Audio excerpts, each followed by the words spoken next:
Connect with the House of Cards podcast, the show where we break down the art of creative real estate investing. Join us as we dive into the world of real estate with insider tips and tricks for making your investments go further. From buying with no money down to flipping properties for profit, we've got you covered. Plus, stay tuned for expert guest speakers who will share their knowledge and experience in this ever-changing market. So grab a seat and get ready to learn the secrets to success in real estate investing. And now, from Alaska to New York, your hosts, Chris James and Jesse Stanton.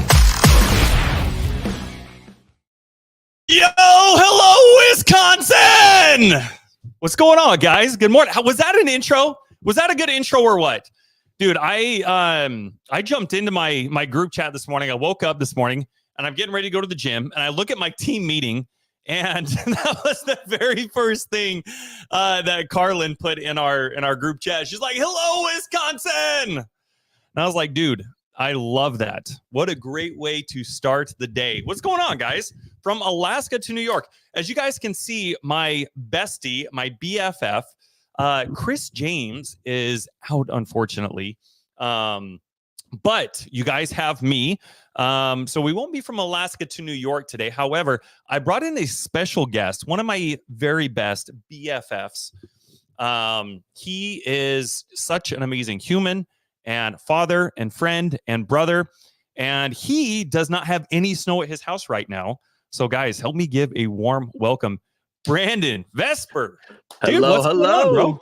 I'm good, man. How are you? Thank you for having me. Dude, the pleasure is all mine. Thanks for jumping on. Dude, your beard is coming in very, very well. I noticed you and I think you and I last shaved around the same time.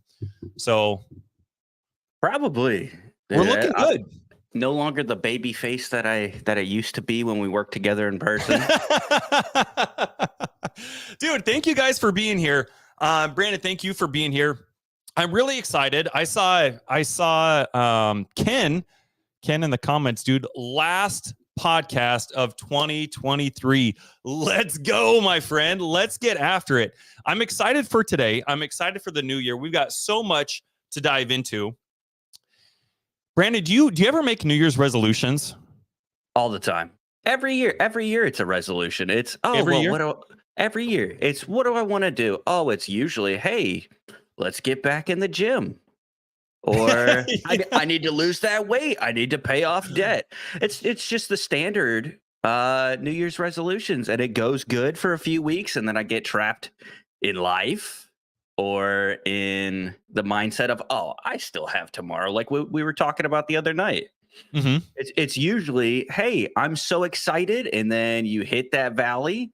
And all of a sudden, I'm busy and I have tomorrow. Dude, there's a little bit of it's kind of going in and out. Do you have like it sounds like it could be like a connection thing, but I understand the gist of what you're saying. Dude, is there anybody else that can relate with this, by the way? Is anybody else like make New Year's resolutions or set goals? And then come January, like you're on this high. Come January 1st, we've got Monday right around the corner. I can't believe 2024 is here, man. But come right around the corner, come Monday, like we're on this all-time high. And like you and I were talking about, you get into this trap of uninformed optimism. And basically, like you have no idea what's in store for you. You have no idea what you're about to embark on. And the trials and tribulations that you're going to have to go through in order to get to where it is you're trying to go. And so we get this all-time high. We're just on cloud 9 come January. And then a couple weeks go by and we start falling off the wagon. People start going back to work. It's after the holidays now. Kids have things going on. And it's really easy to get, stuck in that trap of, giving ourselves an excuse and just being like, hey, you know what? January came and went. Not really where I want to be yet, but that's okay. That's okay. That's why I've got 11 more months. I'm solid. I'm good. And then inevitably, the same thing happens, right? Like life just happens. We get overwhelmed at work. Maybe the check engine light comes on your vehicle. Your dishwasher broke. Like things are just absolutely chaotic. The well in your house goes out, like just typical everyday stuff that happens. And a lot of times it can feel like, why is this happening to me? How come I can't get a break? I really need to focus on this thing, but things just keep coming up. And it's really easy to give yourself the excuse of, my life is too chaotic right now. I've got too many things going on. And it's keeping me from doing the thing that I want to do. And instead of figuring out how to become that person that's capable of juggling all of those things, we give ourselves an excuse to say, hey, you know what? First quarter came and went, but that's okay. I've got 9 more months. I'm solid. I'm good. And it's like, well, damn, Jackie. I can't control the weather. Sorry, that was a really bad. Was that a good Ashton Kutcher impression? No. Okay. Actually pretty bad. How's my microphone now? Better? Oh, really good. Yeah. Okay, good. I just had to turn the gain up apparently. Oh, no worries, dude. You're good, man. You sound good. So what are some of the things that you have going on in 2024? Or some of the things that, like, give me one. What is one goal that you're wanting to do in 2024? Actually, you know what? Okay, answer the question, and then I want to have you introduce yourself to everybody. All right, I've got 3 goals, actually. Ooh, beam me up, Scotty. Let's go. My first one is the never-ending one of losing weight. But always on mine every year. Full steam ahead this year. Second goal is to read more, because as me and you have talked about, I think I'm on book 2 finally, of just reading more and focusing on self-improvement. And then goal 3, get out of debt and finish school. Dude, I love that, bro. I guess it's 4, but yeah, dude. I mean, I've been going to school for like 5-6 years now, and it's just never ending, and I'm ready for it to be done. School's a grind, bro. And I've changed my degree a 4th time now, which is why it's never ending. But good news, the wife will be done with her degree this year. Whoop, whoop. Dude, that's awesome, man. Congrats to Jen. Congrats to you guys. You guys got a lot of stuff going on. Oh, never ending.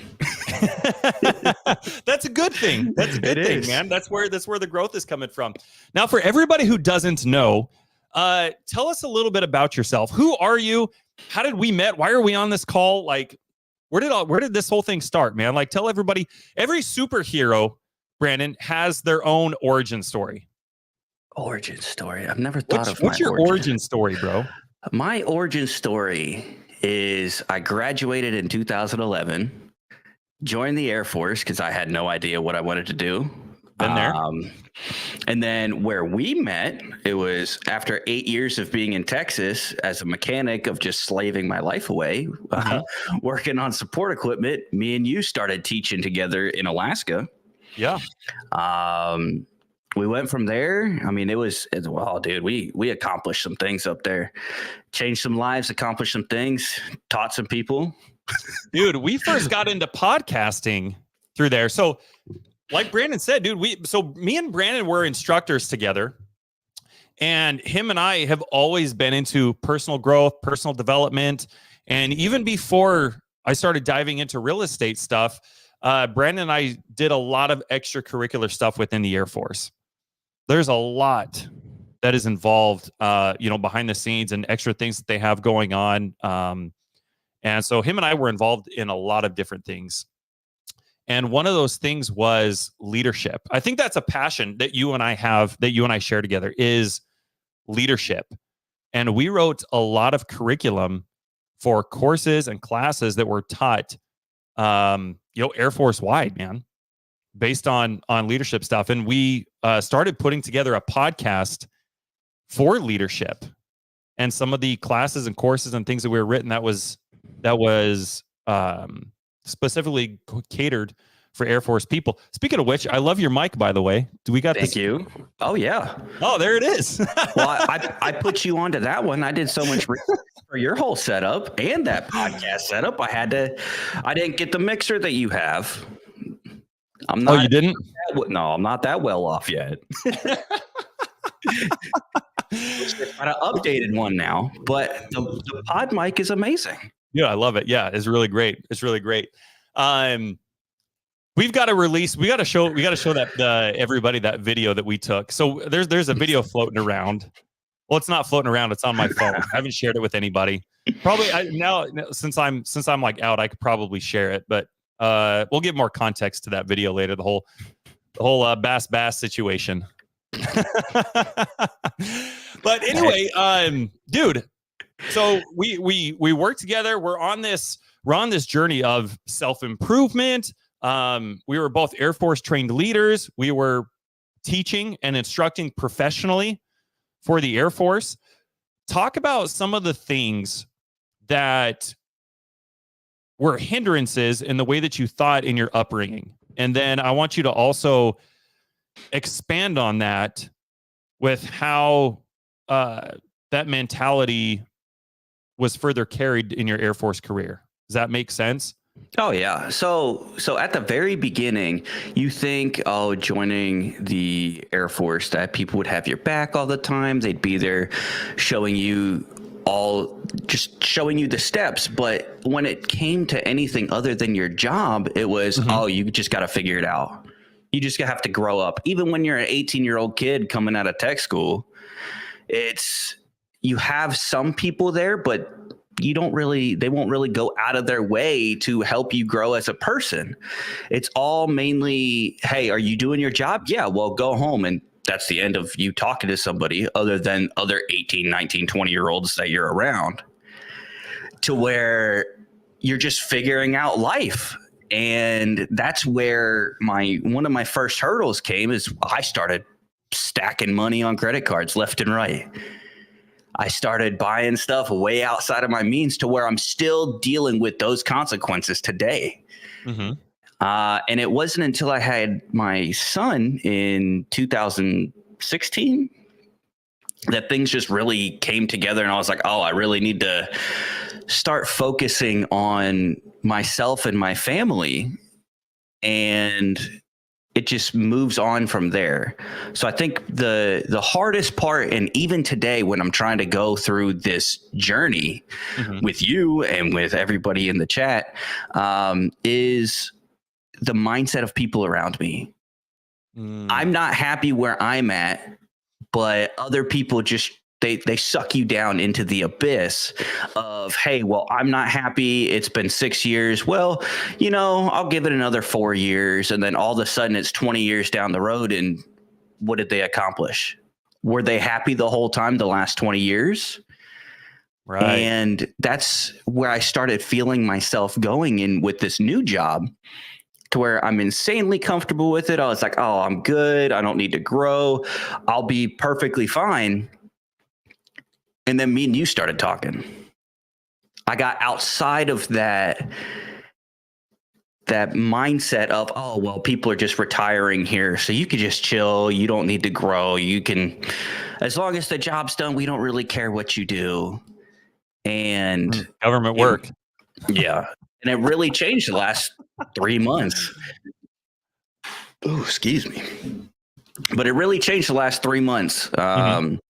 To where when me and you really reconnected, and life slowed down when I had my third kid. And it made me realize comfortability is boring. Yeah. There's a lot of comfortability being a government employee, man.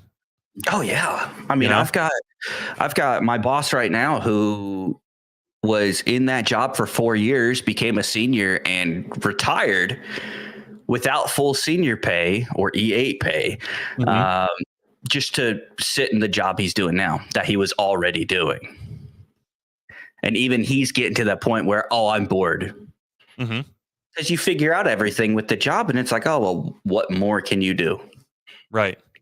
And everybody pushes you for that. Is there anybody in here, by the way, who's trying to escape their W-2 in 2024? Is there anybody whose goal is to leave their job and start living life on their terms in 2024? Throw it in the chat. I want to hear from you guys. I want to make this as much of a two-way communication with you guys as humanly possible. And hopefully you guys are seeing a lot of parallels between the things that you guys know that I've gone through, the things that Brandon is sharing with you guys. I love the fact that you brought up mindset, bro, because like you said, comfortability is like the biggest detriment to anybody's growth, but it's the thing that's praised, especially in our environment when we're around, a bunch of Air Force people and everybody's hammering. I mean, dude, I remember even year one of me being in the Air Force, and you got those days that just suck. They're 12-hour days. They're long. It's terrible. It is terrible. And with my job, I worked with a lot of hazardous chemicals and the coatings for the aircraft. And so I had to be suited up. Like it was like a full Tyvek suit, full face respirator, gloves, everything. And dude, my first base was Holloman Air Force Base in New Mexico. And it was just hot as hell. I mean, dude, I would almost say some of those days were like borderline inhumane. Like it's like 120 degrees. Oh, it wasn't that hot there. I guess it was well over 100 degrees, 105, 110 degrees, on the flight line. And then you got all that stuff suited up. And the mentality around, I mean, because that becomes your everyday, you think that's normal. And while I'm sharing this with you guys, hopefully you guys are kind of seeing some of the parallels between what Brandon and I went through separately as well as together, and that environment that we were in, and the environment that you guys are in. And the reason we want to talk about this, and then we want to talk a little bit about the things that happened in 2023 and how we use those to propel us in 2024. I see we got a couple veterans in the chat right now, man. This is my buddy Joe. Him and I went to tech school together. Yummy chemicals. This is Derek, another beautiful Air Force veteran. Dude, I can't imagine doing your job, especially in New Mexico. Like I've been there a few times, but any time that they're like, "I'll put some gloves on while you're working with oil and stuff at my job," I was like, man, I can't really touch everything and just come up with all these excuses. So I can't imagine being full suited up. I mean, when 2020 came around and we had to teach with the mask on, I was like, I hate this. Ooh, bro. So I cannot. Nope. Dude, it was a doozy, man. But what's the theme? What if there was a saying in the Air Force? It's embrace the suck. Yep. And suck it up. Even in year one, dude. Yep. It's like embrace the suck, dude. Hey, 19 more years, man. 19 more years. And you're working your fucking ass off for 19 years.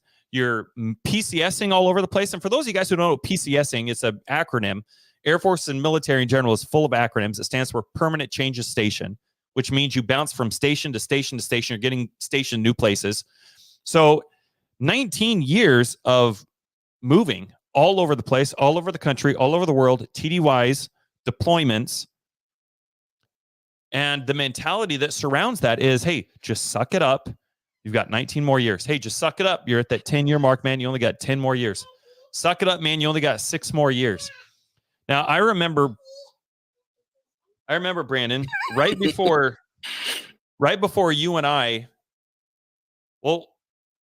right before I got out, we were having some sort of inspection. I think it was the same month that I was getting out. We had civilians from Shepherd coming up. Oh yeah. Oh. One of them was a retired colonel, bro. And I remember I only saw him for one day, but apparently he had caught wind that I was getting out at 14 years. And he pulled me aside, dude, and he's like, Jesse, he's like, what are you doing? He's like, you need to seriously think about this. You're 6 years away from retirement. Now, guys, to give you guys some context, retirement sounds good, right? That's how we were all grew up. That's how we're all raised to think. Like retire. And then when you join the military at 18 years old and everyone's like, you can retire at 38. It's like, dude, beam me up, Scotty. Sign me up. Where do I sign? How soon can I leave? Let's go, dog. Retire at 38? Fuck yeah, let's roll. But what they don't tell you when you sit down there and you do the math, I mean, you'd be lucky to net probably somewhere between $1,700, $1,600 a month in retirement. For 20 years of Brandon, at the rate panic. we're going, dude, had I stayed in another 6 years, dude, grocery shopping is going to be $1,800, bro. Yep. And his wife's E7 retirement check is $2,400 a month for 20 years of back-breaking embrace the suck. Oh, I'm living the dream. No, you're not. You don't have 100%. To lie. 100%, dude. And it's that type of scarcity thinking that just keeps us comfortable. You can't. You're not retired. You're not retired. You're not making enough on retirement. You got to go. That's why we've got so many veterans working at Lowe's and Home Depot and wearing their veteran vests. And I'm happy that we have companies that can go in and support the veterans that do that. But my message and why I wanted to have Brandon on, because you guys have heard me talk about this, but Brandon is going through a lot of these changes more presently. And so I wanted to be able to have him come on, share his perspective on some of the things that we went through together, some of the things that he's going through individually, and this journey that he's on. Because, guys, we're in this all together. That's why this podcast exists. That's why this show exists. It's the House of Cards, because you never know in real estate or in business what kind of hand you're going to get dealt. And so it's important to be able to learn and grow from and with each other, learn from people who have a different perspective on reality so that we can stack our deck. And the cool thing about this is that we're all in this together. It's not like me or Brandon are just so far above and beyond and untouchable and we're Grant Cardone. Dude, we're all in the trenches together, man. That's why we're here. So, Brandon, we've shared a little bit about the mentality around, how we were raised, the mentality around just embracing the suck, settling. And hey, it's okay, dude. It's a good word for it. You got 6 more years, man. That's it. You got 10 more years. Yeah, I've only got 8 more years. 8 more years, bro. 8 more years. But the difference between most people that are in and me is that I'm planning for the future. Yes, am I living? I've got 8 more years for my potentially $2,000 a month. Yeah, but I'm building on that. My goal before I get out or retire or get out, depending on what life is like, is to have my master's degree. Just why not? It's free. It's growth. It's different mindset, but then have that not necessarily foolproof plan, but enough options to where I can get out and just choose a door. Because that's what I've seen, especially with a lot of people in my job right now. They retire and they're like, well, shit, I don't know what I want to do anymore. Not qualified to do anything else. I'm not. Go work on jets. And that's what a lot of them do. They go work for the contractors that I stare at all day. And I'm like, oh, hey, man, I just saw you in uniform. Oh, yeah, I'm working here now doing the same thing I was doing back 15 years ago. My back hurts and just all the complaining. And I'm like, I'm good. Yep. I want to be able to retire, have that $2,000 a month, and compound that. Psychology is a worthless degree. Wow. That is one degree I didn't think was a worthless degree. That is sad. So Joe, if and Joe, correct me if I'm wrong here. So him and his wife, both prior military. His wife retired. Him and I went to tech school together. Him and I joined the Air Force together. We did the same job. And I think what Joe's getting at when he says it's worthless, because Joe is an entrepreneur. He lives up here in Wasilla, Alaska with me. So he knows how to make money. He knows what is available for opportunity out there. And I think that's what he's getting at when you compare the amount of time, energy, and effort it takes to get a degree versus what you can do by shifting your mindset, shifting your perspective, understanding and opening up a conversation that you've never had before. Because getting a degree and using that as your primary means of income was typically how most of us were raised to think. I know that's how I was raised to think. I was the first person in I don't even know how long my lineage to get a degree. Same. I've got 3 degrees, and they're all just paperweights, man. But it's about coming in and opening up this conversation, learning about money. I talked about it a little bit on our other podcast yesterday. Growing up, I was always taught not to ask people how to make more money. I was always taught that money was like you didn't even really talk. You didn't even use the word money. You didn't ask people how to make more money. You didn't ask people how much money they were making. It was just understood that if you wanted to make more money, you either had to work overtime, you had to get a promotion, or you had to go get a degree.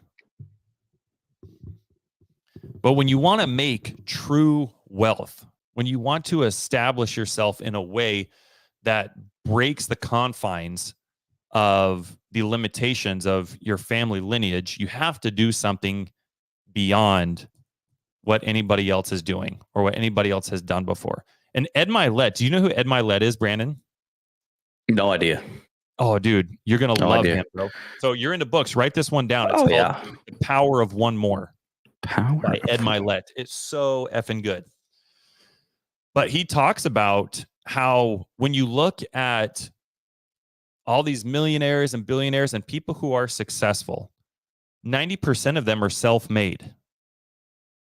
So at some point, somebody in their he calls him the one. He compares him to is it Neo in the Matrix? He's like the one, right? So he compares those individuals. At some point, there is somebody that was born in these family lineages who said, wait, something doesn't add up. When I look at my paycheck every single month or every other week, or however often you guys get paid, they look at that paycheck and they say, man, I am worth more than what I'm getting paid right now. I bring more value than what I'm getting paid right now. And unfortunately, it's up to other people that determine what our worth is, and we just as a society accept that. Well, we accept that, or you get locked into the fear. Ooh, talk about that for a second. Afraid to take afraid to take that first step. I mean, when you asked me to be on this, my first thing was, oh, what excuse could I take? Like, no joke, I was scared. This is the first time I've been doing this, so it was, oh, well, do I really want to do this? Am I afraid to take that first step? And I just said, fuck it, and did it. And you're doing great, bro. I just hopped on. Well, so when you asked me to be on it, it started bringing back when you had me, when we were doing trial runs at the detachment. And you put me in the spot, and I failed completely. I just afraid to take the first step. Is what excuse can I take? It's all about excuses and the fear of failing. Especially how I was brought up, you couldn't fail. Ooh, dude, this is so gold. And if you were failed, you sucked. But that's where a lot of people nowadays, they are scared to fail, so they stay in the comfortability and they don't take the first step to doing something that they want to do. Why do you think that is? A lot of it I think is family upbringing, but I see it as the pressure from people around them. They won't fail forward. They fail and they take the black eye, but then they lay back down. And like, oh, well, I wasn't meant to do that. Or my business failed because I just suck and I'm not meant to do it. I mean, what do you think? I think you hit the nail on the head, dude. There's a gentleman, you probably haven't heard of him, but write his name down, go look him up, start following him on Instagram. His name is Alex Hormozi. Hormozi. I definitely spelled that wrong, but Hormozi. Oh, yep, I spelled that wrong. And he talks about failure. And one of my most favorite things that he says regarding failure is people don't fear failure. People fear failing in front of people. Societal pressure. But what happens when you're not out there trying to fail? What are people thinking? Well, you're just wasting away your life. What are you doing? Well, if you didn't see me out here, right? If you didn't see me take that leap, if you didn't see me leave the Air Force and try to believe in myself and to do something, had I just stayed in, like a lot of the people that we ended up working with, they're probably, and I'm not like digging on anybody. My point being is that had you not seen me step out and try to fail at something, you wouldn't have thought twice. Like I wouldn't be on your radar at all. Nope. You know, just like anybody else that we worked with probably isn't on your radar. I mean, because they're not out trying. Nobody's thinking about you. People aren't afraid to fail. They're afraid to fail in front of somebody else. But when you're not out there trying to fail, nobody else is thinking about you. Nobody else gives a shit. Nobody else is paying attention. So I love the fact that you hit on that, because the fear of failure is the big thing that keeps us from doing the thing that we know we should be doing. So how do you overcome that, Brandon? In your experience, I really love, and then thank you again for being on here, because is anybody else getting value from being able to hear Brandon's story and his perspective on this stuff? Like I think this is just absolutely great. I think this is really, really awesome. It's so important to hear people's perspective on things from different levels, because this is where we grow. You guys are all going to see things that Brandon and I don't. Brandon's going to see things that we don't. Dude, this is awesome. Thank you guys very much for being here. Thank you. Thank you for commenting. Thank you for being active. Well, what were we at? Oh, so I mean, a few months ago, if you would have asked me to be on a podcast with you, I would have said, F no. and really? It's, you came up with an excuse? I almost came up with one this morning. Because I was like, oh, well, but it's just changing, letting go and allowing yourself to fail. And honestly, like the first book I read, just not giving an F about what people think of you. Mm-hmm.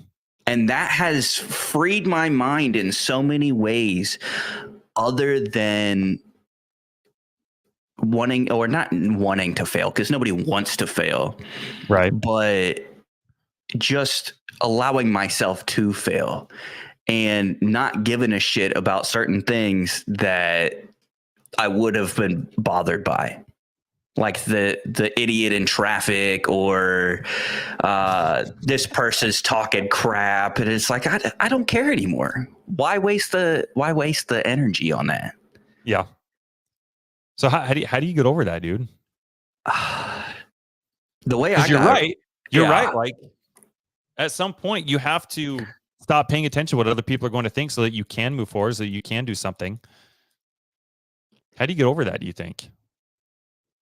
Like if somebody was going to come to you and be like, Brandon, I'm scared to get on a podcast, man. What do I do? Just fucking do it. Honestly, like take that first step. If there's something that you've always wanted to do, take the first step. Like honestly, this is something I've always wanted to do. And I've done countless hours of research, and I've been stuck. I've been put on ice basically by myself. And it's just, you have to take the first step. Yeah. Because if you don't, then you're frozen in place. And you're going to be stuck in a thing. You're going to be stuck eventually on your deathbed thinking, well, why did I just waste 80 plus years on not doing what I wanted to do? And that's how I've changed how I think. And it's like, well, I don't want to be looking back and being like, oh, well, I should have done this or should have done that. Mm-hmm. I wanted to do this, but I was too scared to do it. It's like, take the first step, take the leap, and jump right in. Dude, I totally agree, man. So how do we tie that, do you think, to like, and I want you guys, I'd love to hear your guys' thoughts in the comments as well. As you guys are watching this, like share some of the things that you guys are doing, some of the things that you guys have done that's enabled you to take this first step. And you know what? We're going into 2024 right now. Maybe you guys, dude, I missed this comment. That is hilarious. Every time I drove by a sign that said that, I was like, thanks. It's the universe speaking to me right now. We're going into 2024 right now. What are some of those things? What are some of those action steps that you guys have taken to get over the fear of failing, of looking maybe silly in front of other people? Let's see. I mean, Derek says the first step is difficult. It is. I 100% agree. It's the first step, I think, that is the hardest.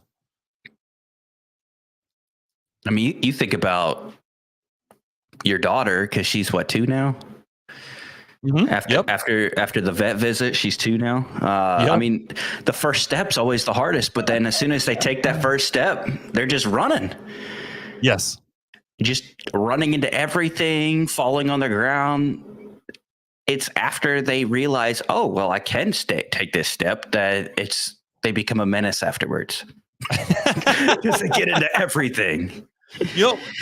One of my favorite metaphors about this, and it goes right into what you were saying with kids, isn't it so interesting? And I want to bring this up. And again, guys, as we're having this conversation, I want you guys to draw these parallels between some of the things Brandon and I are talking about and some of the things going on in your life and in your environment. I want you to think about your environment. I want you to think about your personal environment. I want you to think about your relationships, your friends, your family, the support group that you have. Do you have anybody on your side? Do you have any accountability partners? Have you guys put together a board of advisors for this stuff? It is so important. And here's why. I know some of you guys have heard this before, and this is a good reminder. And hopefully if you guys haven't, this will kind of communicate and articulate a little bit more into what we're talking about. Brandon, we're both parents. Are you going to have number 4, by the way? No. Mm-mm. That's what I said. I went and got snipped afterwards. Me too. Which I do. Why? No, you went to the vet. Oh boy.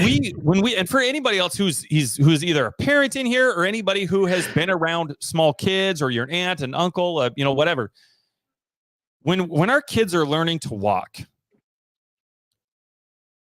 what happens when we start to see them like climb up the side of a wall? Like, what are you thinking when you start to see your kid do that for the first time? Like, they go from crawling and then they start climbing up the side of the wall and they're standing now. Are we cheering them on? Oh, yeah. Hell yeah. Fuck yeah, we are. Oh, like, yeah. Dude, look at him go, man. What's he doing? What's he going to do next? Is he going to turn around and start walking to me? It's either the, oh, shit, they're standing up, or, oh, shit, they're standing up. Yeah, sometimes after that excitement wears off and the realization kind of sets in, you're like, man, I got to start pushing my kid down. He's growing up too fast. Stop walking. So they start standing up. And you start naturally just encouraging them. You're like, oh my gosh, my kid's ready. Okay, come here, turn around. I'm going to hold your hands now. Or, they hold on to my fingers, and I start trying to help them walk. I start swaying their hips, and they start figuring out how to put one foot in front of the other. And every day they just build on that. And every single day, Brandon, that they get closer to walking, our excitement just ensues. Mm-hmm. We're just so thrilled about it. And then when they start taking their first step or their first 2 steps and then they fall, what do, Brandon? Are we like, fuck, stay the fuck down, stay down, stay down? This is like straight out of a Rocky movie or something, right? No, of course we don't do that. We're not like, hey, don't get back up. You're going to hurt yourself. Right? We're like, all right, get back up. Do it again. Let's roll. Let's go. Why do you think, Brandon, in your experience, what is the difference between us cheering our kids on or somebody else's kids. But then when somebody metaphorically begins to do the same thing, when they start to step out of their comfort zone, when they start to do something that most people are not familiar with, we start to throw these scarcity comments out to people like, hey, you're going to lose your retirement. You need to think about this. You might fail. What happens if you fail? How do we go from encouraging our kids, and then just because that kid grows, our thinking becomes so scarce around that individual? Man, that is a hard question. To keep trying and going and to go for it and don't worry about failing. Failing isn't even a thought, actually, as a matter of fact. At no point when my kids were learning to walk, at no point, Brandon, did I ever think like the word failure or the thought of failure was never even anywhere in proximity when my kids were learning how to walk. At no point would I look at my kid and think, oh my gosh, damn, he might fail. I don't know if he can do this. Dude, I really don't know how to answer your question. Dude, how fast do kids learn how to walk because parents never even think of the word failure? Pretty quick. Once they take their first step, it's off to the race. Off. 100%. So what do you think can happen to an individual with that exact same type of encouragement when that fucking environment that they are in is nothing but constant abundance and love and support and encouragement and guidance? They fly. They freaking fly, bro. I mean, so reflect on this a little bit. I remember when you first told me, oh, well, I'm thinking about getting out and doing this real estate thing. And I was like, oh, well, is it a good idea? And you had so many people who were like, nah, dude, you got to stay in. You got to stay in. Everybody we worked with was like, no, you got to stay in. You're going to fail. You can't do this. And I thought about it and I was like, dude, if it's something you really want to do, fucking jump. Go. Do it. And as it was leading up to where I left Alaska, you were flying already. Yeah. I like what Derek just said. Learn, grow, and throw your security blanket out the door. It's getting comfortable with being uncomfortable. And I think that plays into your question a good bit. Because if you start staying uncomfortable and not letting yourself, I guess, sit back, not necessarily sit back and relax, because that's always a good thing, but you let yourself just fly, then you're going to go places. 100%, bro. 100%. So how many people are, I in the comments, we had a lot of people that are like, dude, yes, I want to leave my W-2. I want to leave my job. I want to do the things. Nobody performs better unless there's pressure. And it brings up what we talked about before, to where you can have the same amount of production in a business fourth quarter than you do the first three. Yeah. Yeah. Just based off of the pressure. And that's like, it's the same thing with me writing papers in school. Well, I'll wait till the last day and then work my ass off and finish it. Usually it's some good work, but if I just took time every day to do at least one sentence, it might be even better. Dude, you know what's interesting? One of my favorite quotes, and I love that you use the word pressure, because pressure is a privilege. What a privilege to have pressure in your life to force you into a situation where you start becoming the person that you're capable of becoming because of that pressure. Most people don't even give themselves the opportunity. What an opportunity to have pressure on yourself. What an opportunity to be uncomfortable. One of my favorite quotes from Elon Musk, dude. You can clean your house in, what does it say? Now I'm going to butcher it. I don't remember the quote exactly now, but it's something along the lines of, if you give yourself 30 days to clean your house, you'll clean it in 30 days. If you give yourself 3 days to clean your house, you'll clean it in 3 days. Same work will be done. It's just the timeline that you put yourself on. Dude, 100%. It's the pressure.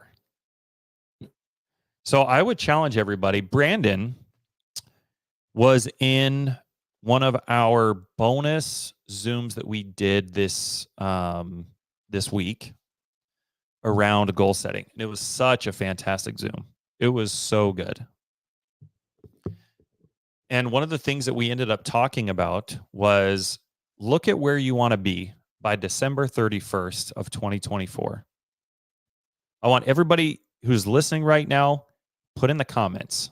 If you guys are able to, if you guys are not driving or doing dishes or whatever, throw in the comments, where do you want to be? Just one thing, just one goal, not everything. You don't got to put your list out there. Just one thing. I want to know one thing. Where do you want to be? What is one goal that you want to accomplish by December 31st of 2024?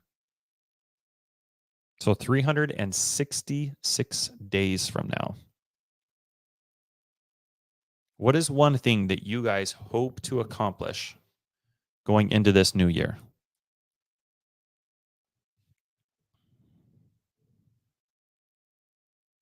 First quarter goal is to become an accredited investor. Thank you, Jesse, for making me commit to that. I mean, dude, Larry was in on our goal setting Zoom earlier this week. And one of his goals, I'm going to pick on you for a second, Larry, if that's okay. One of Larry's goals was to be an accredited investor by December 31st of 2024. Now, here's the problem, and it kind of ties to bring this boat back into the harbor. It kind of ties into what Brandon and I were talking about a little earlier. When come January, we have this uninformed optimism where you're up here, you set this goal, and you're like, dude, January 1st is on Monday. I'm on an all-time high. Nothing could stop me. I set big goals. 2024 is going to be my effing year. Does anybody else feel like that? I know this year is going to be my year. I'm really excited for it. New year, new me. New year, new me. I'm going to lose some weight too, Brandon. Well, maybe we can be accountable with each other. We definitely should, bro. And one of the things Larry wanted to do is become an accredited investor by December 31st of 2024.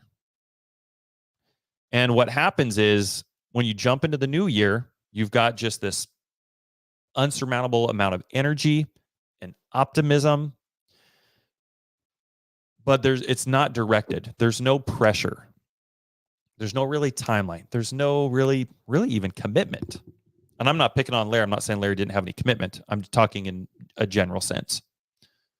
For a lot of people, myself included at one time, I'd make these goals for December 31st of the following year.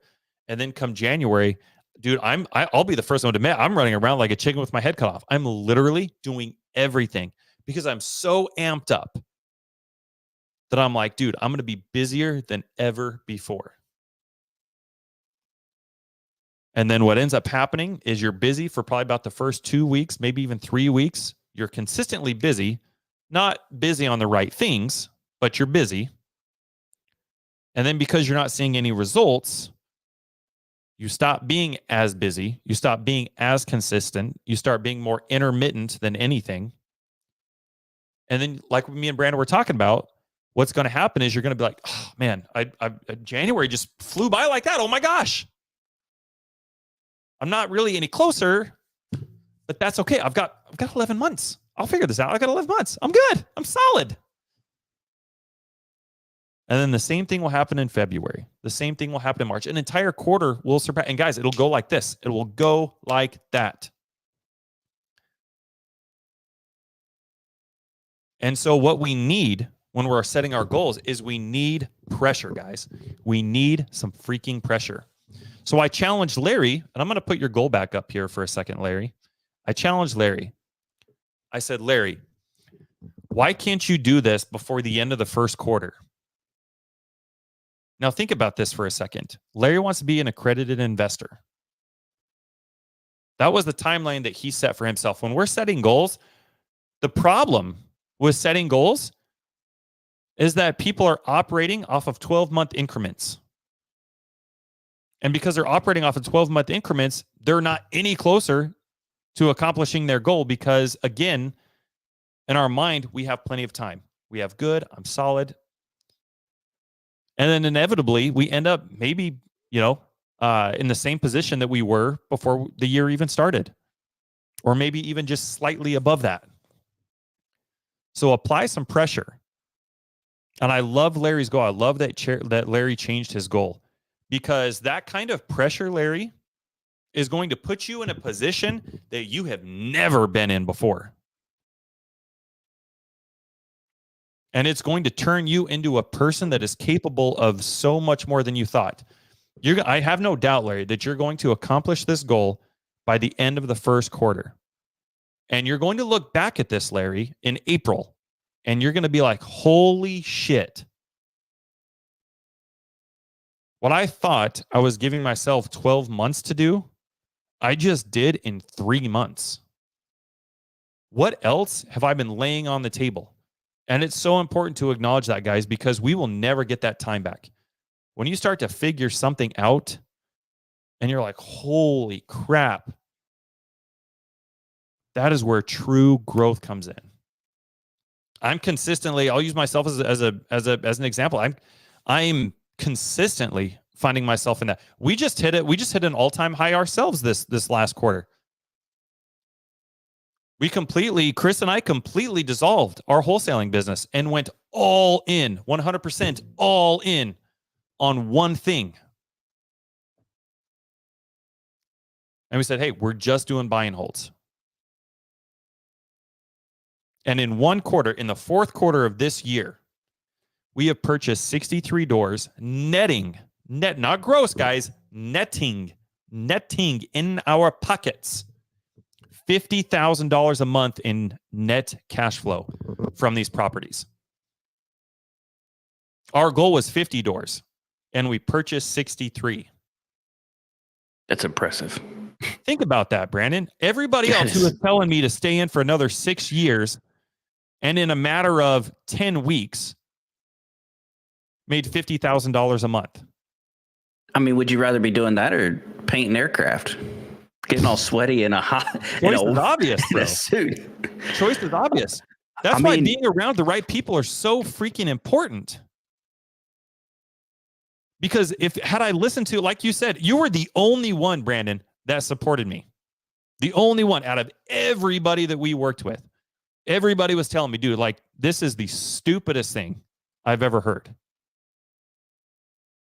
And now, you know what? You know what's funny about social media, bro?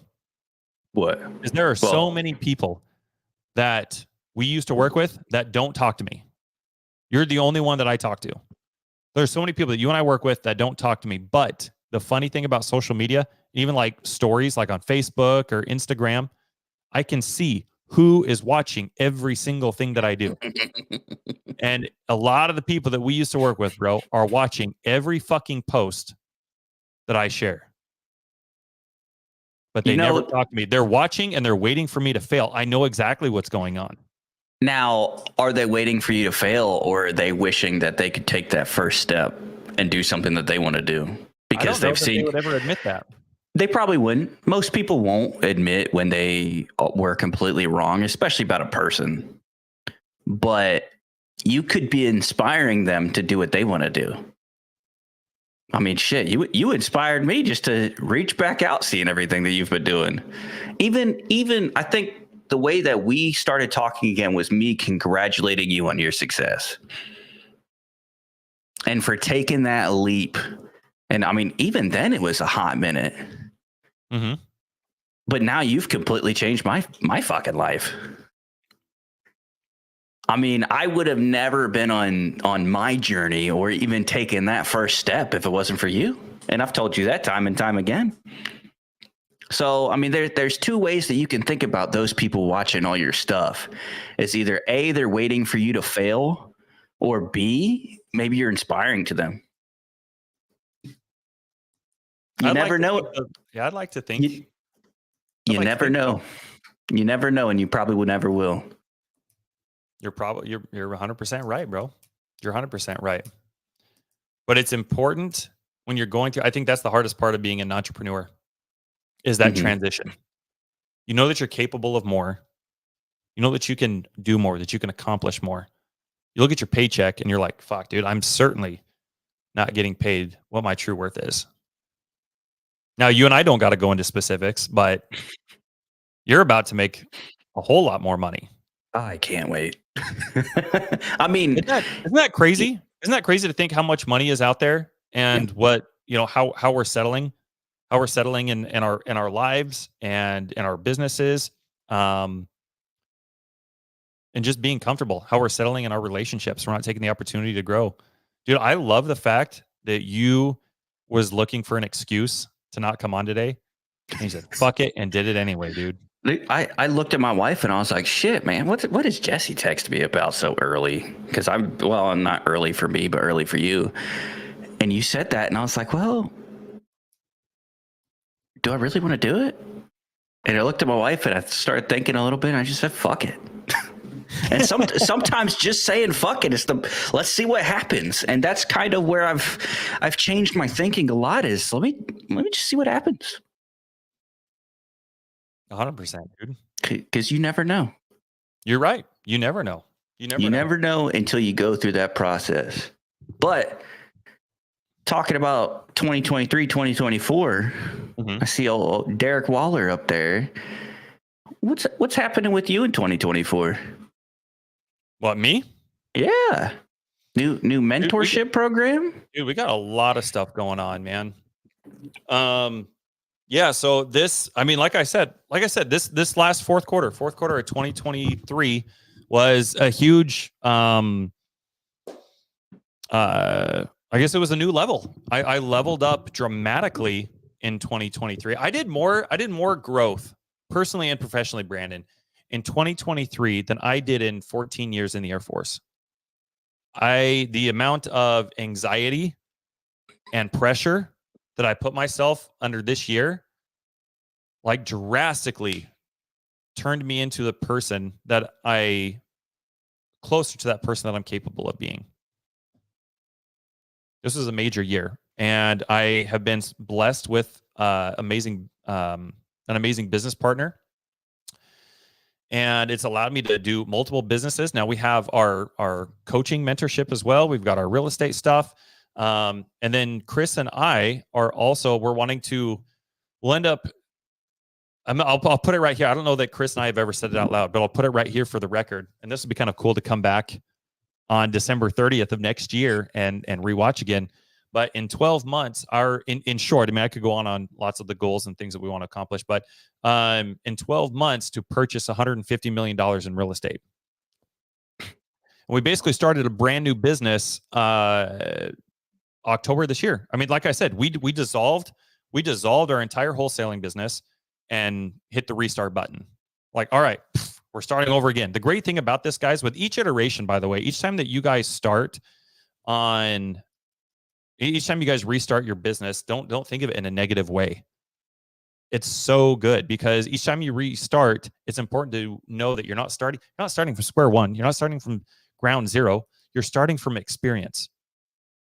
So when you think about people that are really, really successful, when they lose billions of dollars, when they do, their company goes over, whatever, people can lose $1 million or $10 million, whatever, and they almost instantly get it right back because they just go back and they know what they did wrong. It's like Pandora's box. It's like or your Sophie's Choice or something like that. You know what I mean? It's like, well, it's not this one. It's got to be this one. And so that's what we ended up doing. We ended up dissolving our wholesaling business, and we put out a goal, and we're like, hey, based on everything we know and all of our experience, we are going to go purchase 50 doors, not using any of our own money, our own credit, like nothing like that. We're going to dissolve our wholesaling business, and we're going to restart from square one. And that's what we did very beginning of October. Brought in a brand new hire into our business, built a couple other really great relationships. And dude, we just went ham on fourth quarter. And it was a really neat like proof of concept of what can happen when you give yourself the ability to grow and to be under pressure, because you think differently, you act differently, you communicate differently, you delegate differently. You do all these things extremely differently. So, we'll be doing well over $1 million next year in just passive income. Just passive. That's not including any of the other active shit or things that we're doing. That's just in passive income. And so every year, and a big part of why this podcast exists is because we want to be able to give back. Chris and I love you guys. We love everybody, and we're so grateful for everybody's support and for being here. And obviously, a big part of what we do and who we are just as individuals is we want to give back. We want to help people. It took Chris and I 18 months. We've been business partners for 18 months. It took us 18 months to figure all this stuff out, which is pretty small timeline, I think. And if we can help somebody even get there even faster in less than 18 months, then that's what we want to do, obviously. So one of our goals, on top of purchasing more real estate, put Derek's thing up here. So we started a new mentorship program, which if you guys are interested in, this is, let me just preface with this. I know what it's like to not have, to need to level up, but not have any money. I know what that feels like. I know what it feels like to not have thousands of dollars or tens of thousands of dollars to be able to go to events or to do all these things. And again, and just wanting to help out more people. I've helped out enough people, especially for free, to know that most people are probably more curious than they are actually committed. So when you give value away for free, most people aren't going to act on it. Most people aren't going to take it because it was free. They didn't have to sacrifice anything. So we created a kind of a low ticket mentorship, but it, like, this thing is just, it over delivers. It's literally worth hundreds of thousands of dollars. And we're starting this new mentorship for $100 down to sign up, and then $47 a month. And we're doing Zooms with everybody 5 days a week. So we're talking about all the things. We're talking about negotiating, help you comp your properties, all that stuff. But it's specifically for people who don't have the thousands of dollars. So if you guys do have that money, it's probably not a good fit for you. This is for the people who need the support, they need the accountability, they need the tactical skills, but they're just like, man, I don't have tens of thousands of dollars to join a mentorship, but I know that I'm worth more. I know that I can do more. I just need a little bit of guidance. So that's what this new mentorship program, that's who this is for. And we know it's going to go like that. Actually, I think we're going to kick it off tonight. Dude, we're limiting it only to 100 people because I know that there's going to be, I want this to be intimate. I want this to be successful. I want people to be able to take and grow from this thing. So that's awesome, dude. That is awesome to hear. I'm excited for it. It's just, it's low enough. The reason it's $47 a month, because it will officially weed out everybody who is not serious. Well, they're going to see just enough to where it'll weed out everybody who's not serious, but it's low enough that anybody can afford it. Yeah, you want people to put skin in the game because then they'll actually give a crap about it. 100%. Versus, like you said, when something's free, it's like, it's free. Yep. 100%, dude. You hit the nail on the head. So that's one of the big things that we have going on right now. So if anybody's interested, shoot me a DM, hit me up, let me know where I can be of assistance. But then we've got another group called Network to Net Worth that we have a really cool. If you guys aren't part of that Facebook group, go join that Facebook group, Network, and then the number 2 Net Worth. We have some really cool things going on. Actually, that we're going to kick off on Tuesday. So we do lives every single week in that one. So anyway, in short, Brandon, 2024, is about serving. It's about giving back. That's my main focus. You just want to help change people. Dude, that's why I'm a business coach, man. Like, real estate is cool as fuck. I've done some really cool stuff. We're continuing to do really cool stuff. But when we started teaching in the Air Force together, that's where I started to find my true passion. That's where I was like, oh my gosh, this is what I love. Mm-hmm. I love to pour into people. I love to help people. I love the camaraderie. I love the abundance. I love everything about it. Fucking love people, dude. Even when I look back on my 14 years that I did in the Air Force, if you were to ask me what the best thing about my experience was, dude, it's the people that I met and the friendships I got to make. It's 100% the people. And just watch. I mean, I'm in the same boat, dude. I mean, I went from, with all of my education and everything, I went from not knowing what I want to do. That's why I joined. And then even with the education choices, I've changed my degree 4 times, and I've realized that it is about what I want to do is help people grow.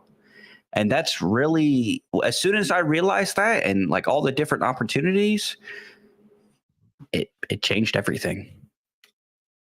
So, I mean, sometimes when you don't know what to do, it's the best thing. Yeah. Sometimes you just got to say, fuck it, we're going live. hey, dude, I'm not gonna lie, I've been loving it.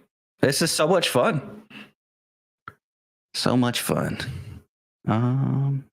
Thank you, Derek, by the way. And what's it? Francisco, what is my business model? Honestly, I don't have a business. I don't. I am learning. You're getting started, dude. I am, again, still don't. I know more about what I want to do, but I'm kind of on my own journey right now, figuring out exactly how, and just being a sponge. Yeah, thank you for being here, dude. Danny says this live helped me today, man. Dude, I'm so glad that it did. Thank you for the kind words. Awesome. Thank you for the kind words. Thank you for the feedback.